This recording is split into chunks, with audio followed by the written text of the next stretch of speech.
ও আমার বিশ্বাসী বান্দারা, শোনো শোনো, অন্য কারো বাড়িতে যদি প্রবেশ করো, প্রবেশ করার আগে খবর দাও, আগে অনুমতি নাও, অনুমতি নেওয়ার পরে সালাম দিয়ে দাও। অন্যের ঘরে প্রবেশ করলে আরো বেশি প্রসিডিউর বেশি, প্রথমে আগে অনুমতি নেবেন, তারপরে কি দিবেন? তাহলে নিজের ঘরে হোক, অন্যের ঘরে হোক, ঘরে ঢুকে আমরা কি দিব? আওয়াজ করে বলতে হবে মুসলমান, ঘরে ঢুকে কি দিব?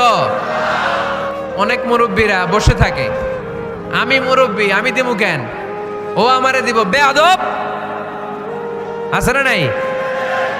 না, এগুলো বললেন না। বেয়াদব না বলে একটা কাজ করবেন, বেয়াদব না বলে আপনি সালাম দিয়ে দিবেন। বেয়াদব না বলে কি বলবেন? সালাম দিয়ে দিবেন। দেখবেন বারবার যখন সালাম দিবেন, বাচ্চাটা বা ছেলেটা লজ্জায় পরে কিছুদিন পরে ওই বাচ্চাই আপনার আগে সালাম দেওয়া শুরু করবে। ঠিক কিনা? আমরা বদলা